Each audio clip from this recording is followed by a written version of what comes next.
Good afternoon. Welcome once again to the Forget Me Not Streamcast. I'm Brian Prowett, your host, and Pam Spetta is with us, the famous, spectacular, abundantly energized leader, founder, and creator of Forget Me Not Village Dementia Care Home. That is that up to lately has been in the works, but actually there's some news on that front that we will talk to you about as we continue to educate the public and everybody involved and interested in dementia care and basically traumatic brain injury, all the spectrum of this area of medicine is under the heading of Forget Me Not Village. And we have a big show for you today because we have a lot of ground to cover, Pam. You've had an incredible week. We have an incredible guest in Sarah Wolf, who's a local attorney, who's going to tell us about many of the difficult, sometimes, elements of how to handle all the legalities of dementia care and these things. And then we'll have a big announcement toward the end of the program talking about what's happening with the Forget Me Not, the initial home for Forget Me Not. So Pam, I'm like stealing all of your thunder right here. I need to stop talking and just let you talk about the week you've had and all the things that are going on. Welcome to the Streamcast once again. Yeah, well, thank you, Brian. Yeah, it's been a super, super exciting week. Several weeks ago, I was asked by the Alzheimer's Foundation to represent them on a virtual visit to Capitol Hill, where we met with the aides of Ron Wyden, Senator Merkley, and Representative Peter DeFazio. So there are 3 bills in Congress right now that is going to impact the rural areas like Roseburg. One of them is the Caregiver Act, which is going to give training and support to caregivers that are trying to take care of their loved ones at home, providing grant money and all kinds of really cool stuff. The other one, it excites me, is about the medical facilities, the ability for us to get medical care here in a rural area. And both of those things I know a lot about, because both of those things, oh my God, everybody out there knows I've been through it all. So I was able to go and talk to all 3 of them, the aides of all 3 that are representing this bill, and stressed on how much it has impacted our community. So I talked about the problems I had trying to find a doctor here. You know, having to go 100 miles for medical care is just outrageous. And of course, for 2.5 years, Rich got no medical care at all, and neither did I, because it was too far. Just couldn't make it, couldn't drive it. So I evidently pushed enough buttons at the Alzheimer's Association that now they've stepped up and want me to write articles, want me to do webinars, want me to tell everyone about the care home that I'm building, because shoot, that's the answer to all this. You know, all we need is help and access and all this other kind of good stuff. So I was real excited. You know, the senators, Peter DeFazio has already endorsed the project, and he did that a long time ago. And now we've got Merkley and Wyden also on our side that is going to follow it and send representatives when we finally open up our care home. So yeah, it's been really, really, really exciting. I was just so excited about what's happening, that somebody is finally trying to look at what we're going through as a rural community. After all this, where are they going to get their crops and their timber? They're not going to have a field in the middle of Portland. So without us little guys out here, they're in trouble. That's just a big, big deal. I mean, it must have really been an honor for you to be in that role. How did you do? Were you nervous? Did you just kind of just let it rip? Did they get the normal fired up Pam Spetta, or were you trying to be, you know, like speak like in official tones, you know, and like Mr. Senators and all that kind of thing? No. I actually, when I went up to the Parkinson's Association last year, they were incredible as far as training me on what to say and what to do. So this time when I went, I was speaking to the same people. And it's like, hey, Adelina, how are you? You know, hi, Bobby, how are you? Remember from last month? And off it went. And so the final parting words from Bobby Puckett was, are we going to see you next month? And I thought to myself, I said, well, you know, you never know. I just might be here next month too. Wow. That is great. We will be, I'm sure, talking about that quite a bit more as we go forward. We'll make sure that people know that that was something that you did this past week on the Facebook page. In fact, you did a great job to update people actually on what was happening through the Facebook page as well. So definitely a source for people to keep close tabs on what's going on with Pam there in the Facebook page. So great job on that. Yeah, too. Everything is moving so quickly now. It's just absolutely incredible. The connections I've made, the things that are happening are just totally astounding. Just amazing. Well, that's not all of the big news for today's program, but there will be some news after our interview with our guest today, Sarah Wolf. Pam, why don't you introduce Sarah and let us know why you wanted to have her on the program today and what she brings to the discussion around dementia and how we treat it. Well, I've known Sarah Wolf now for, probably close to 25 years. We've worked together while I was a financial advisor, and she has just been an absolutely incredible source of information for me.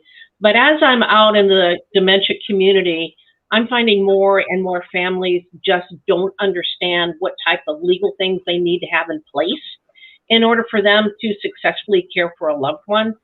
And Sarah has graciously consented to come on today and just talk about the different instruments that you really have to have. Actually, whether you have dementia or not, every family needs these instruments. So vitally important, take notes, ask questions in the chat. That would be awesome, but really, really, really very important broadcast today. So Sarah, how you doing? Good, thank you. You're doing good.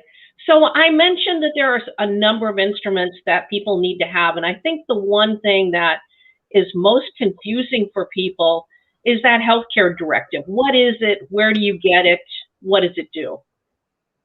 The healthcare directive in Oregon is where I practice. I'm not actually sure how far we are broadcasting this. But, in Oregon, it's called an advanced directive, and it's a two-part form that in the first place names another person to make healthcare decisions for you if you become unable to make those decisions yourself or to express them. If you're unable to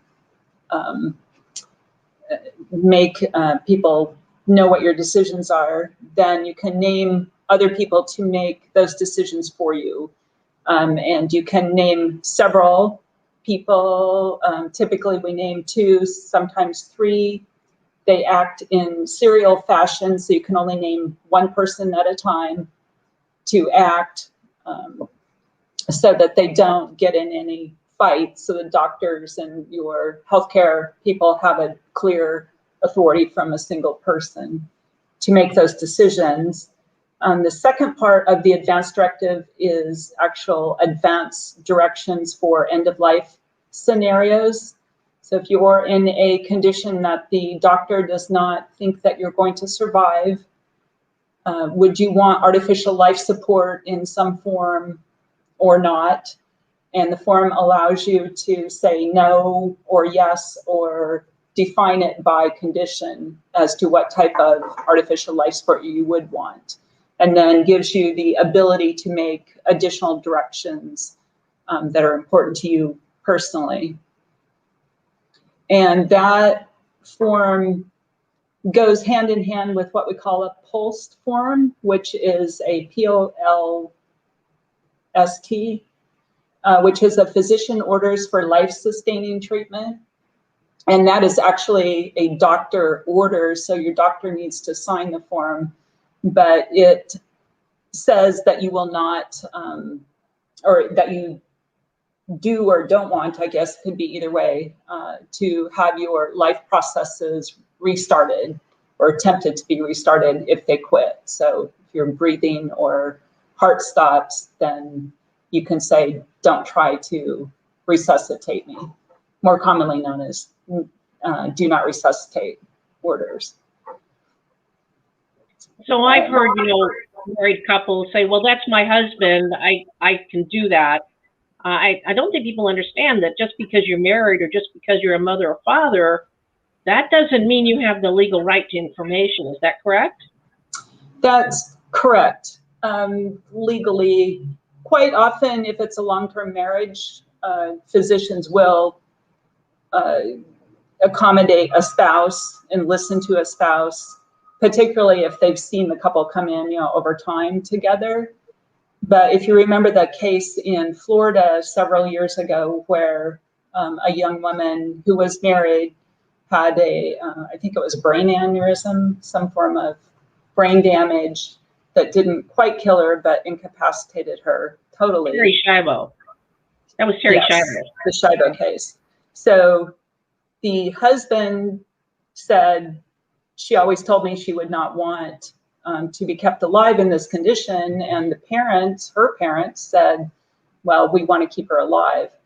And because she had not put those directions in writing or named anyone to actually advocate for her in either direction, then there was big, long court battles. They kept her alive for many, many more years.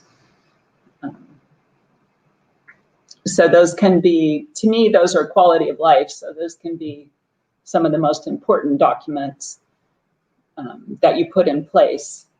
And yes, having them, even if you have a spouse, it's important to name clearly who you want. And oftentimes too, we get second marriages. So even if you would want your current spouse to be named, you might want your own children rather than like your spouse's children or something to make those personal decisions for you. Yeah, I know firsthand about my daughter at the same time as Terry Schiavo had locked-in syndrome, which is what she had. And her husband just refused to give her medical care. And because he was her husband and we assumed he was doing the best thing for her, but we didn't have any directive signed. So what happened was she got worse and worse and worse. And finally, her doctor actually called us and said, I have to tell you, he's not listening to my advice. Your daughter is worse off than she should be. So we flew to Chicago where she lived. By the time we got a court case to listen to him and what he was doing, she was so sick, she passed away within the next month. And that was a lesson that I will never forget because it was just stupid. As a financial advisor, I should have known that, but I never thought about my own children and how important it would be for me to get information for them. So super, super, super important. The other thing that I think is important is the difference between a will and a trust. What happens? What are those two things and what happens? So a living trust is an arrangement during your lifetime where you transfer your assets to the control of a trustee who usually is and can be yourself. But it's just a different authority than owning everything in your individual capacity. And the disability advantage to having a trust is that you can name another person to step in if you become disabled and lose your capacity to handle your affairs for you during your lifetime. And in a trust, you can include lots of direction for how to use my money for my care in the event of my disability. A will, by contrast, in the terms of a disability planning, a will is only effective at your death and has dispositive provisions for your assets and things like that. So the trust will also have those dispositive provisions, but it has the additional part of disability and during lifetime planning.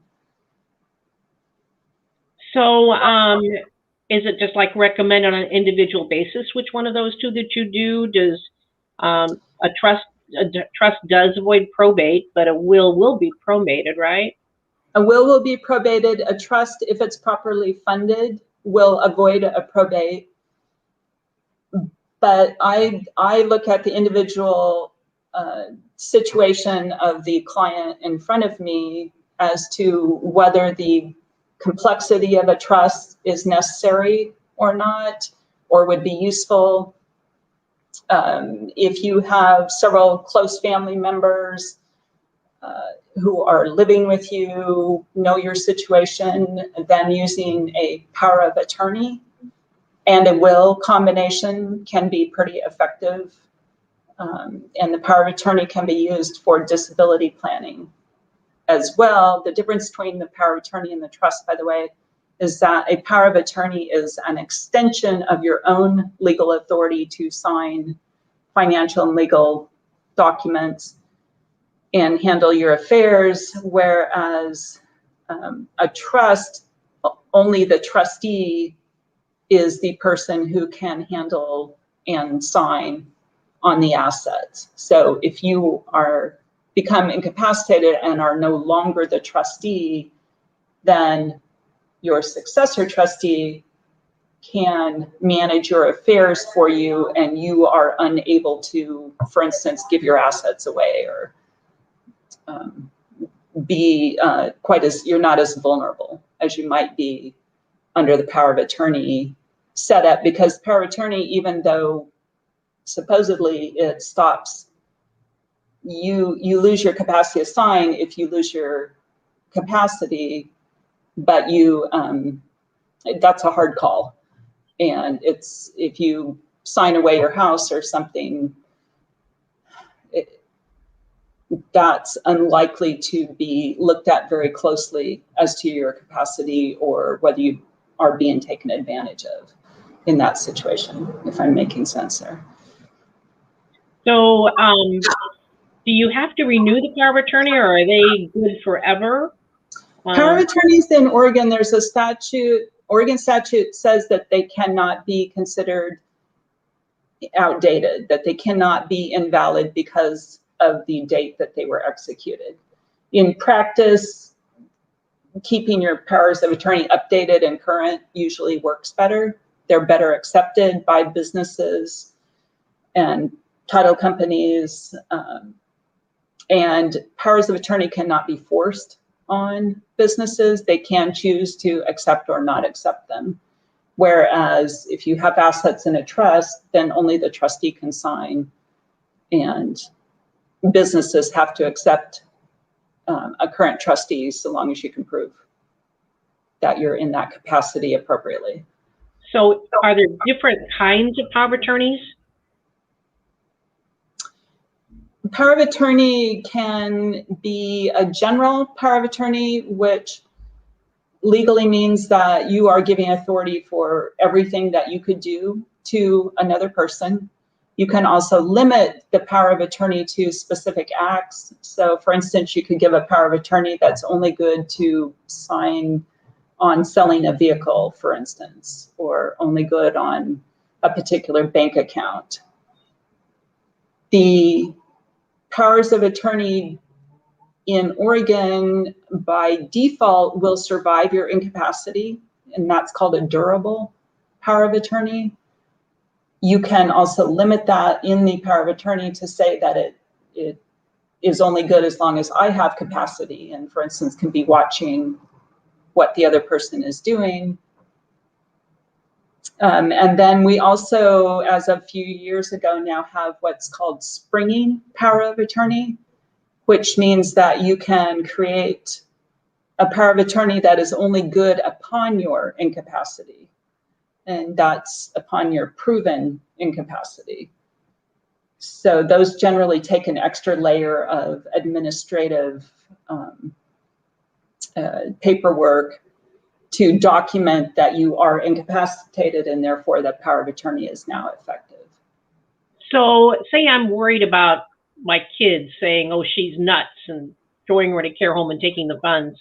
Is there any way that can help me prevent that, or maybe to take a look at to see if that's a possibility, or how do you handle that? Certainly doing planning. if you were in a situation where you were seriously concerned over your children or other family members taking advantage of you in that fashion, then I usually suggest that the client find an appropriate person whom they trust and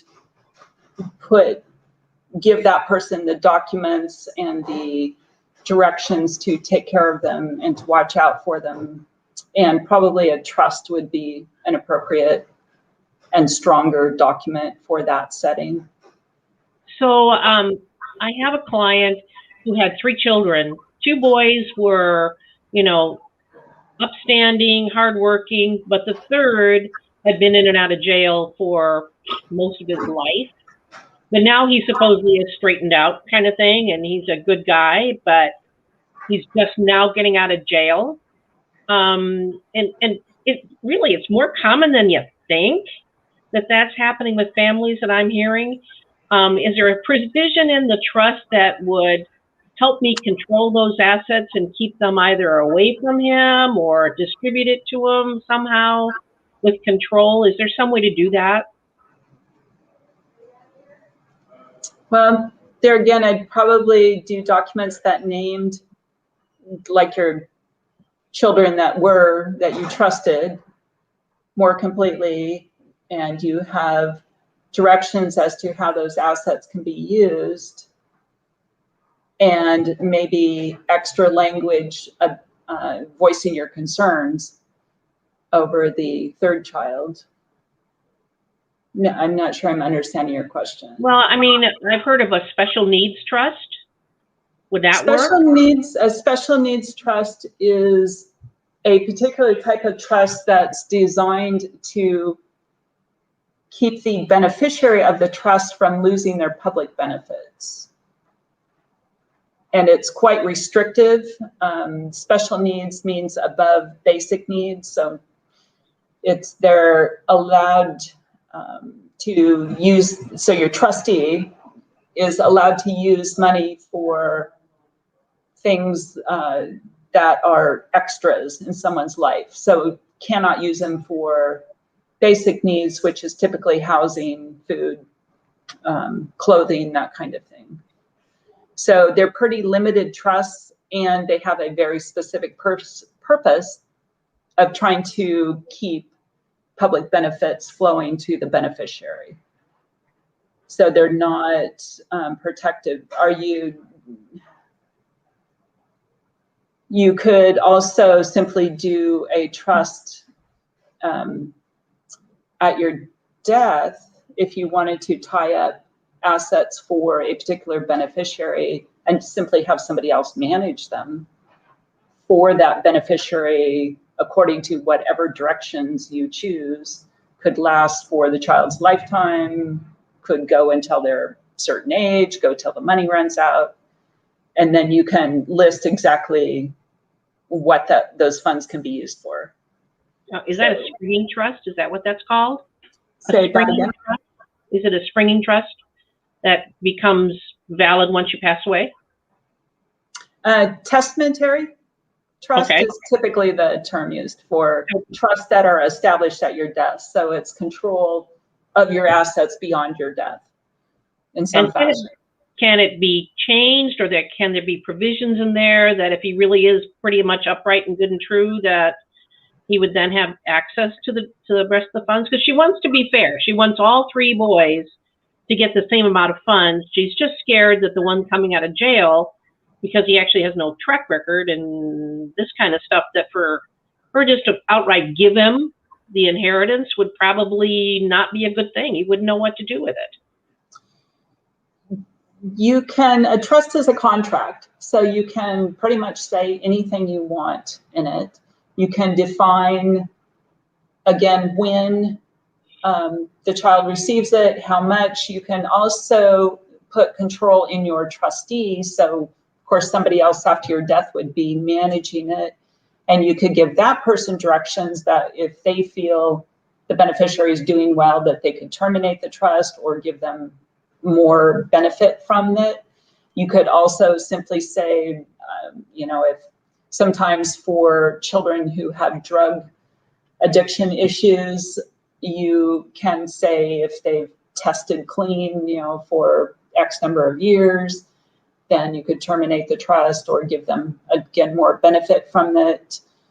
If they accomplish or complete certain level of schooling, you know, those are often triggers that are used, but you could write in anything you want. You know, they've kept a job for a certain amount of time.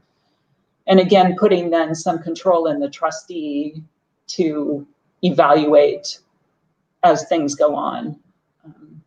Somebody who would have that child's interest at heart in benefiting them. Yeah.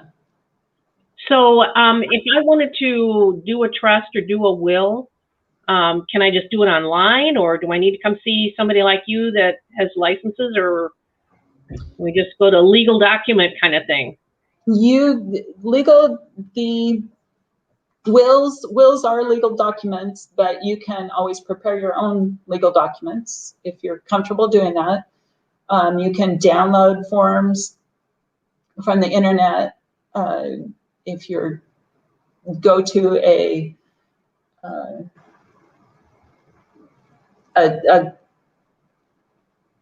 reasonable place to do it. Stevens Nest in Oregon usually puts out pretty good forms.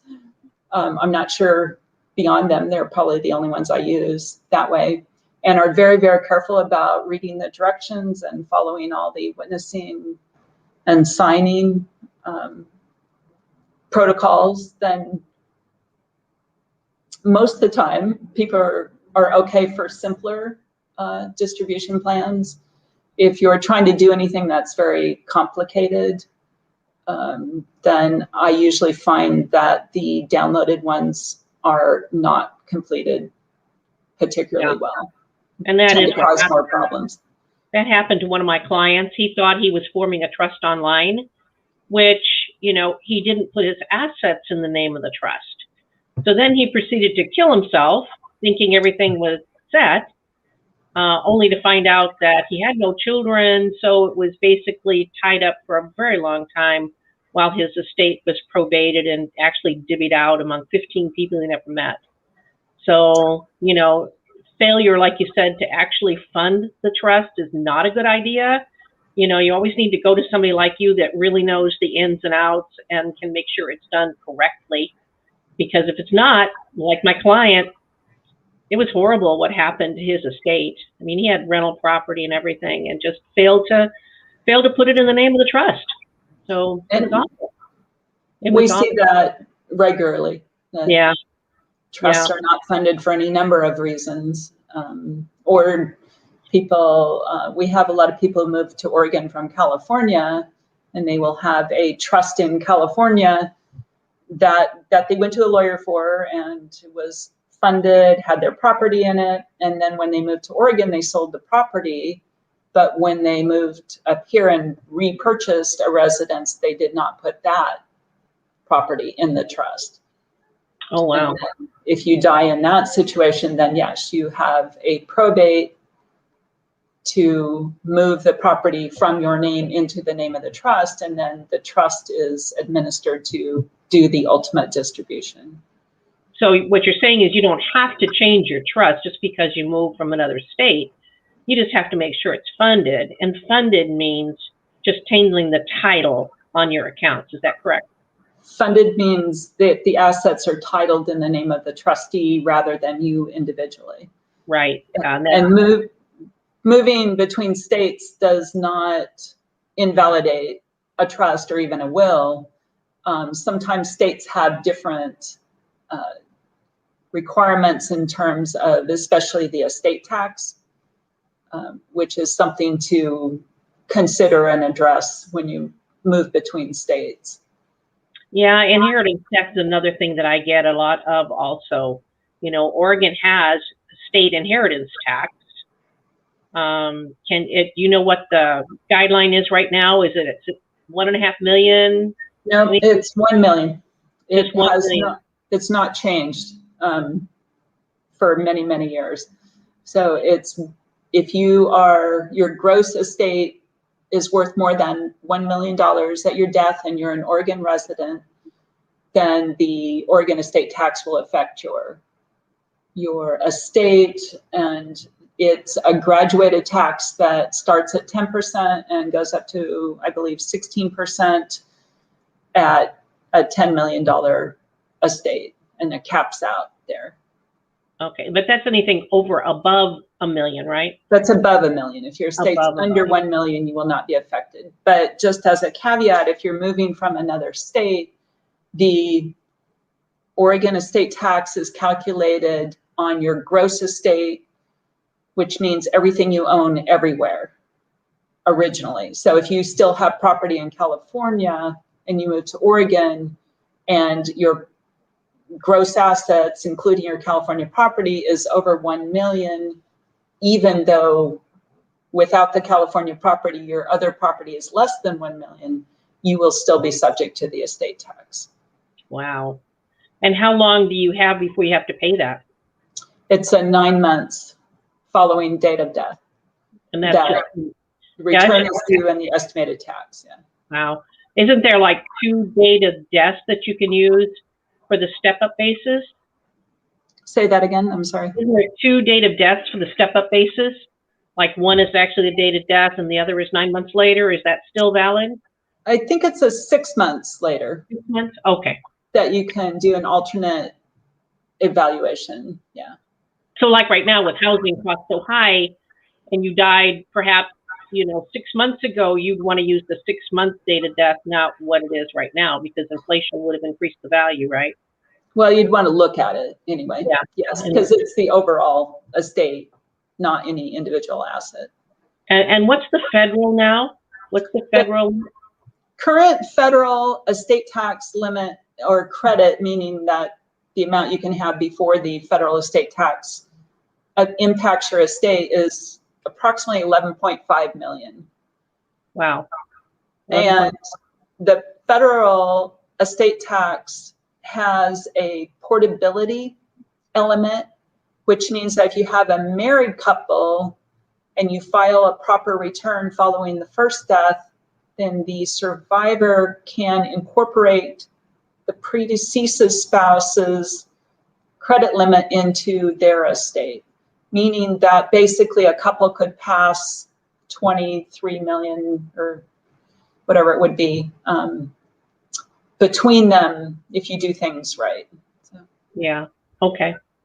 That's called, is that what type of trust is that does that creates that ability? So it's called portability, and it's an element that the federal government put in several years ago. And what we used to do is file or establish bypass trusts. So credit shelter trust, the AB trust, family trust, at the death of the first spouse to die of a couple, and then set aside that credit limit into that trust. But with the portability, you don't need to do that at the federal level anymore. We do that at the Oregon level because Oregon does not have portability. Yeah, so I'm not sure about other states. So if you added state and federal together, you're looking at quite a hefty piece of percent there. If state is 16% and what's federal? Federal is, I believe, flat 40% right now. What So 56% of any amount you have over 6 million that's what you would have to pay is 46%. Say like you've got 5 for the federal and the state is $1 million. So that's no, you get 11 and a half for the federal. 11 so and a half. There's no federal tax until you're worth almost 12 million individually. Okay. But Oregon is still back at the 1 million. Yeah. So it's the Oregon tax. Yeah, for sure. It's something to really look at. Well, it looks like our time is up, Sarah. Thank you so much. You've been very, very, very helpful. I highly recommend you. I think you're the most amazing attorney, and you certainly have been an awful lot of help for me with my forget-me-not and in my business as a financial advisor. So I truly appreciate it, for sure. And everybody knows how to get a hold of you, right? I am out there, yes. Yeah, in Roseburg, right? Yeah. Oh, there you go. And I'm very grateful for you, Pam, and for everything you've done. And I'm so impressed with your energy and determination on the forget-me-not. Yeah, you walked that whole path with me and Rich, and you understand more than anybody what I went through. So I sure do appreciate you, for sure. Thank you. Okay. Thanks, Sarah. Yeah, Thank you. Sarah, before you go, a nice comment here from Bob and Jeanette Mattern, thanking you for your great work and everything that they've experienced with you. So there's a little testimonial there in the middle of the show. Yay. So, thank you, Jeanette. Well, thank you very much for being on the program today, Sarah. Thank you. It was a pleasure. All right.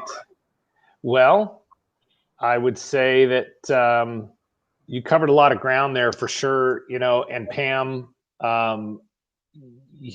you're a financial advisor by trade originally, went through everything you did with Rich. It gets so complicated, doesn't it? And most of the time we end conversations like this with, get a trusted attorney now. Find a trusted accountant, CPA now. Don't wait until the end or afterwards to try to rewrite things. Get it all established early so that it's in place before really the inevitable takes place. Would you agree? Oh, absolutely. By the time you really need it, you're under so much stress and so frustrated that to really switch gears and try and concentrate on something totally different is so hard for people. They have a hard time making decisions. So when you do it, when you're clear-headed and you're ready to sit down and do some real financial thought process, then yeah, sooner than later, especially for healthcare directives, because you never know when you're going to need one of those. Right. And it gets pretty murky if you don't have them in place, for sure. Yeah. Okay.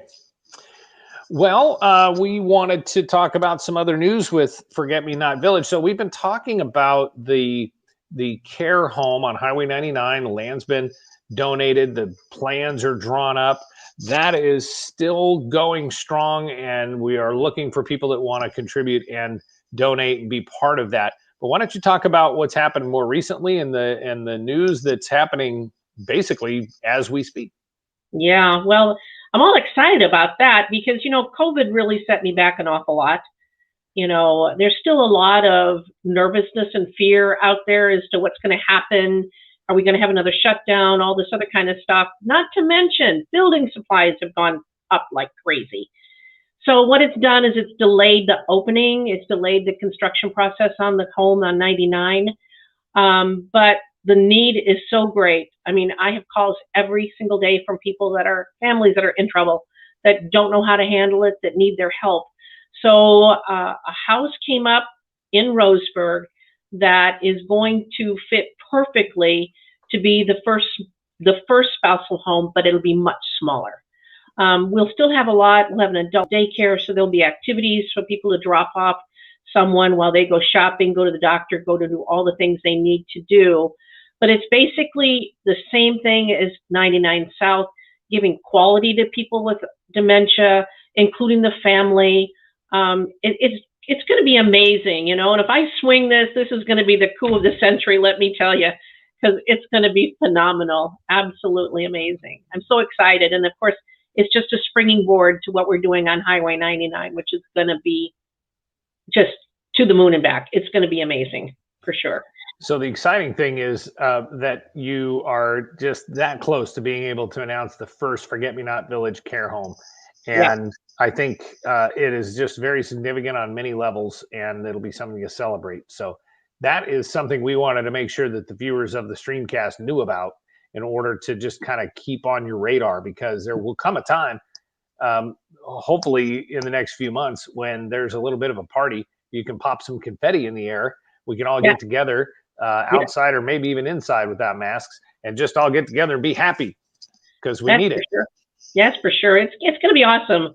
It's going to be awesome. I can't, I don't even have enough words to explain what this is going to do. And to have the support of our Congress, to have the support of Alzheimer's Association, I mean, I just can't, I can barely express that, because this is just an idea that some little old lady out there in Roseburg, Oregon, realized that there was a need for, and what are the odds that it actually happens? It was pretty slim, but we're doing it. You can see all about Pam's story, how she became basically an expert in this area through the fire, essentially, of the story of she and her husband, Rich. You can see a video about the concept of the Forget-Me-Not home, the Forget-Me-Not Village home care that we're talking about, this campus, essentially, that is in the works. You can find all of that at forgetmenotvillage.org, and certainly you can contact Pam at any time at pam@forgetmenotvillage.org. But it sounds like actually nobody's having trouble finding a way to connect with you, Pam, and more people want to find a way to connect with you as well. So there it is at pam@forgetmenotvillage.org, and of course we want you to go there and learn more. You can learn more about volunteering or donating, or just more about how Pam can be the person that's out there waving this flag and looking for people to support what's happening. True. What are your final thoughts here on this program today? We want to thank Sarah Wolf for her time and her expertise, for sure. Oh, absolutely. Next week, I'm bringing in Sherry Stock. Sherry Stock is the director for the Brain Injury Alliance of Oregon. And she has been a really, really, really important part of my education and teaching me about brain injury and how it affects people and side effects. I have a granddaughter that actually had 4 concussions within a year, 2 of them coming from cheerleading. And she was a big girl, so she was the girl on the bottom, and the girl on her shoulders fell backwards, and she hit her head hard on the floor. And the gym teacher had her get up and do it a second time. So 2 concussions within a very short period of time. I didn't realize that the side effects of concussion can literally be life-altering, and she nearly did not finish high school because of the side effects of the concussions that she had. So we're going to have Sherry on next week. She had an automobile accident. She's been hard to get a hold of because she's been so ill, but she's invaluable. You know, she lost her own son to traumatic brain injury when he was just a baby. So she's been doing this for so many years, and she understands the ins and outs of brain injury. And of course, brain injury is one of the things that we will be working with in the care home. So it's an important meeting. She's going to talk about all kinds of trauma, post-traumatic stress, anything that impacts the brain and how it works. So it's going to be a great show next week, for sure. Absolutely. And the interesting thing about brain science is there's always new information, it seems. Oh, gosh, yes. I have learned so much, and it's updated constantly. It's just amazing. Even with the Parkinson's group that I mentor, I just listen to all the things that have happened and the research that's gone on, and it just blows me away at, you know, the information that's out there and how it continues to grow all the time. Thanks to this, thanks to virtual meetings, thanks to getting people together and talking about, you know, these problems. It just, you know, I constantly learn. Every single day I learn and I absorb, and I want to try and put that into practice in the care home so that people will get up-to-date information, up-to-date knowledge, and up-to-date care, for sure. Yeah.